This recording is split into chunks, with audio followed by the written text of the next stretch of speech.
Morning. Great day for fishing, ain't it? I guess I should say good afternoon, because it is afternoon. It's about 12:30. We're back up here at Middle Bar Road, at the bridge at Middle Bar. It is opening week for trout season, and today we're going to use a couple different rigs, actually like three. I think I'm going to try three different rigs, my favorite kind of rigs. So we'll do a fly rig with a water bobber. We'll do a regular old Carolina rig with or without a bobber. Sometimes I like a bobber, but I think I'm just going to let it soak, so I may not have a bobber on there. And then we'll do a lure, just a simple lure on a swivel, and see which one is most successful at catching some fish. So let's head down and do some fishing.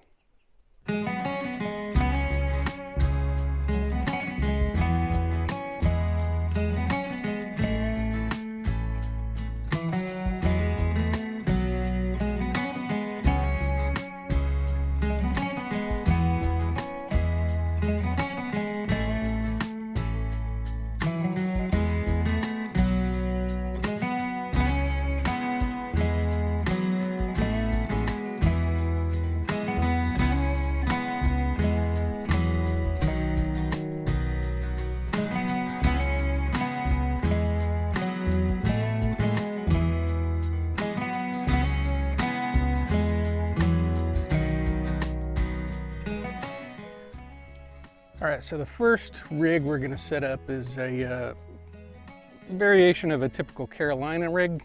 This is just your line, sinker, usually a swivel, and then a leader with your hook on it. I don't think I'm going to put a swivel on this one because the line that's on this pole is pretty old. 6-pound test, but it's pretty old. And then I would put a 4-pound leader on the end of it, but I don't have any 4-pound monofilament. So I'm just using these Snells, and I don't know what they're rated at. They're number 6, so they're probably like 4-pound, maybe. But if this line breaks, I don't want to lose my swivel. So I'm just going to tie a blood knot to tie the hook on the end of this. And we'll take a look at how that goes. So the first thing I need to do is get some more line. But this is a super simple rig, very traditional trout fishing rig. I don't know why it's called the Carolina rig. I'm guessing it's probably because it was popular or invented in the Carolinas, maybe. If you know, let me know in the comments where it gets the name Carolina rig from. All right, so we've got our line here. I'm gonna grab one of these Snells, one of these number 8. I've got number 8s, so it's a number 8 hook on this preloaded line, which these aren't really leaders. These are only about like 8 inches, but they do have a little loop in them, which a lot of the times I'll go ahead and use that with that little loop already built into it and just put it on my snap swivel. But in this case, we're going to cut off that little loop and we'll tie it onto this line with a blood knot. But before we do that, I am going to put a couple of bullet weights on here. So we'll put a bullet weight. I think I'm going to put a couple of them on and make sure the bullet end is facing towards you, because that's what you want to prevent it from snagging. So that's it. So normally I'd tie a swivel on the end of this, put a bead on the other end of it so that the bead will stop the weights from going down the swivel and jamming it up. But like I said, in this case, we're just going to tie a blood knot on here. And we'll tie this Snell on to our main line. So for a super simple blood knot, instead of twisting everything around, what I'm going to do is I'm going to take my 2 tag ends and I'll just tie a regular overhand knot in them.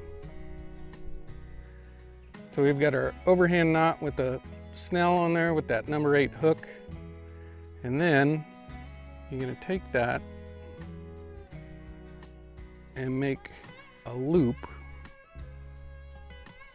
just a simple loop like this. We'll pull up a section of that loop, and then this, we're going to twist through that loop 5 times. So your extra little bump on here,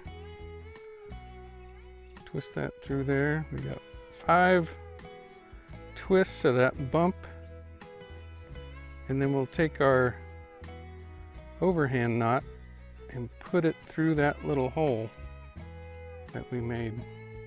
And then we can pull our lead ends. We'll wet that down.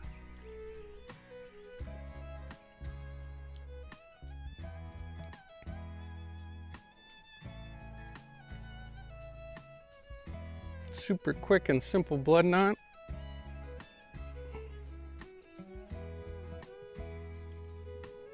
And then we can cut that extra off just a little bit. So there you have it. Super simple and quick blood knot. Now you ask, how are we going to prevent those weights from going down that line to the hook? Well, I'm going to throw another weight on there with a split shot to hold that thing in place so it doesn't go down the hook. And that way we can adjust the length of our leader to what we want it up off of the riverbed. So I'm going to give that about maybe a 2-foot leader. And we'll put one split shot on there. Gives it a little extra weight so we can get it out. And there you go. There's your Carolina rig. So you got your leader length, 1.5 feet, 2 feet, split shot to hold those bullet weights in place, and then a couple bullet weights to give it enough weight to get out there and hopefully hold it on the bottom of the riverbed. So then the question is, what are we putting on this hook? Maybe we'll just start with chartreuse, garlic power bait. So we'll get a nice, good sized glob of that power bait. Want to make sure it covers up the hook completely. And of course you roll this a little bit in your palm, squish it down, make it good and round, and we'll insert that hook in there all the way in. Give it a nice little turn inside the bait. Make sure that hook is all the way in there. And then I like to squeeze the end of the power bait over the eye of the hook to make sure it's on there good so that we don't lose that bait without it going in a fish. So then you have just the line with the bait. We've got our split shot on here to hold the bullet weights in place so they don't go down the leader, and then our bullet weights. And we'll throw it out there and see if we can get it to stick.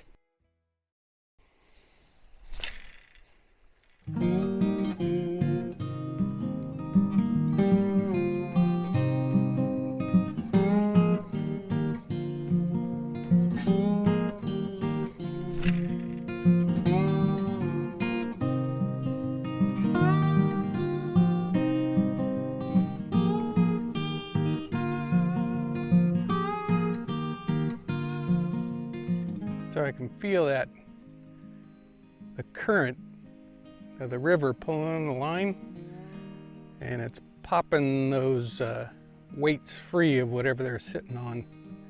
But now it's held fast. So we've got our line sitting out there, and normally, like if I'm in still water or something a little slower, I like having a bobber on there because it's just fun. Having that bobber sitting there and watching the bobber pop and go under if a fish hits it. But in this case, it's a little too swift and that bobber would pull the line. So we're just gonna let the weights hold it down in there. And what I'm actually gonna do is put some bells on this. So I'll put this in the rig. to let it soak. And then what we'll do is we'll put some bells on here. So if a fish hits that thing, we'll know it.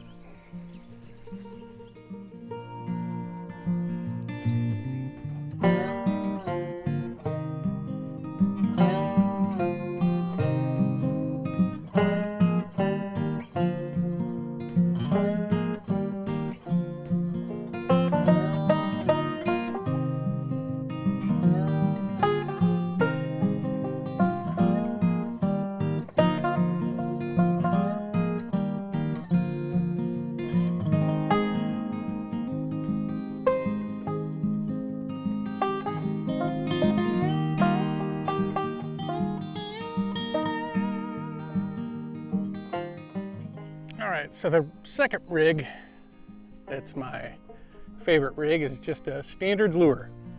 6-pound test again. We've got a snap swivel tied on the end of that with a just a loop, and then a Castmaster.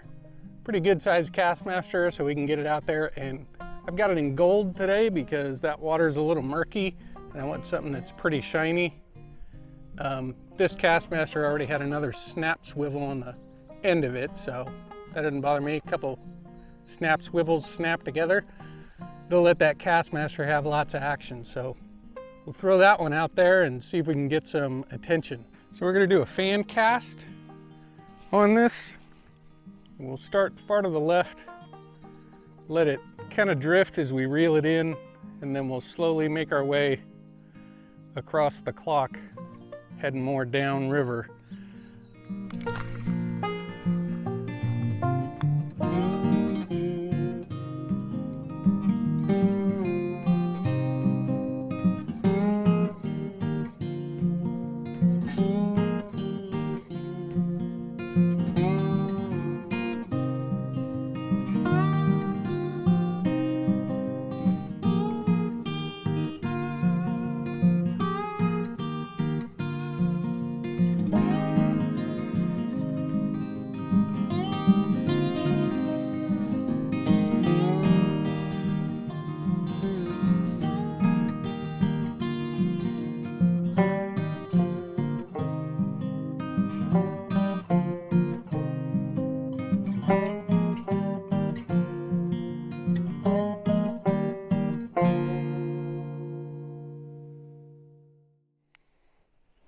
All right, so the last rig we're gonna set up, which is one of my favorite rigs.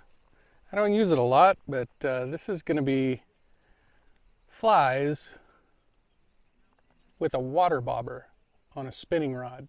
I've already got this one all set up. Like I said, it's one of my favorites. I have it on my favorite pole. And basically all we do here is set up a water bobber on your main line, put a bead on there like I would with the bullet weights to a swivel, and then our swivel, our snap swivel, is connected to our leader, which I've got about a 4-foot leader on here going to a dry fly, which I'll spray with some floatant, and then tied on the hook of that dry fly, I've got a little midge, a little zebra midge on here. So we'll throw that out, let the water in the water bobber be the weight to carry it out there. Let that dry fly float and that little zebra midge just go along the bottom. I mean, it's only about a 1 foot extra leader line from that dry fly to the midge. So it'll sit just below the surface. There's not a ton of bugs out here, and I haven't really seen any fish rising or jumping. So I don't know how well this will work, but it's a lot of fun to do. A fly on a spinning rod. So let's try this out.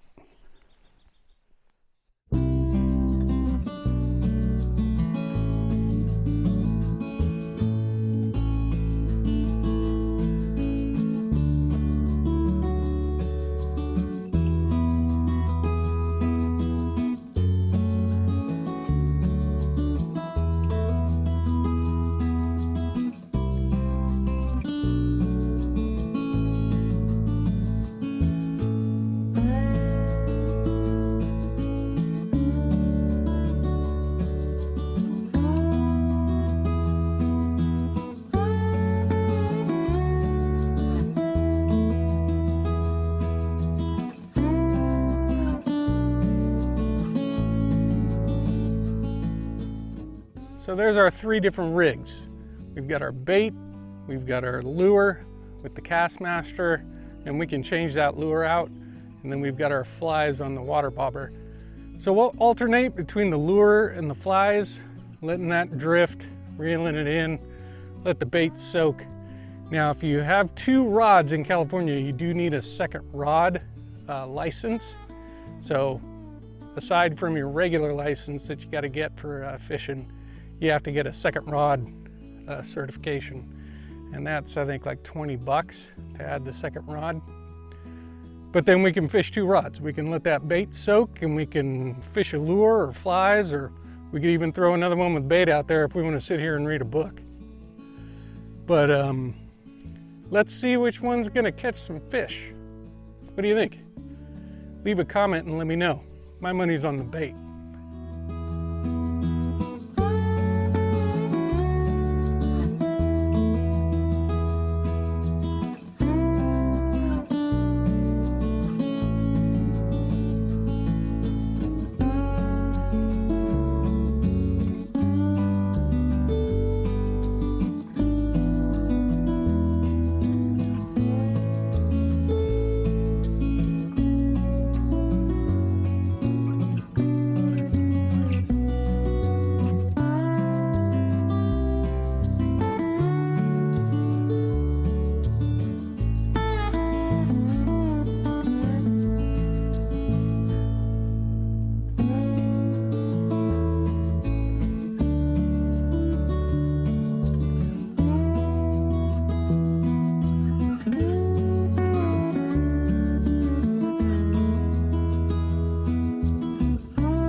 What's the answer? Which one caught fish?